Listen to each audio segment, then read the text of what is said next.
What is brutalism architecture actually? And no, it has nothing to do with the word brutal. It actually comes from the French term béton brut, which means raw concrete.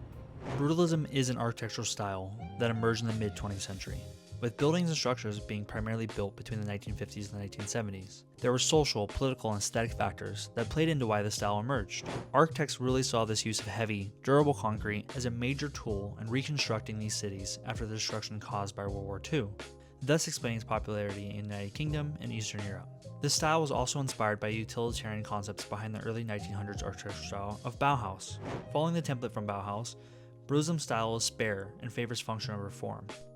It rejected the rising nostalgic architecture in the 1940s that really favored ornamental design. Take a look at Art Deco as an example.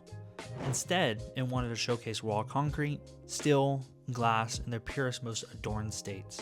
Many brutalist buildings were schools, libraries, and public housing, created the idea that architecture could shape communities. Take the Boston City Hall or the UC San Diego Geisel Library as examples here in the United States.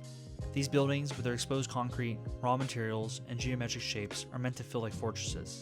They can be permanent structures and not erode over time. Nonetheless, the aesthetics of the buildings have been called oppressive and indeed brutal. They come off as cold, they come off as harsh, and not many people are racing to sign up to live in a massive concrete building that doesn't have a ton of character. And with this much use of concrete, unfortunately, it is one of the more carbon-intensive industrial processes. So as can be expected from all of this, it's become one of the most controversial architectural styles in history.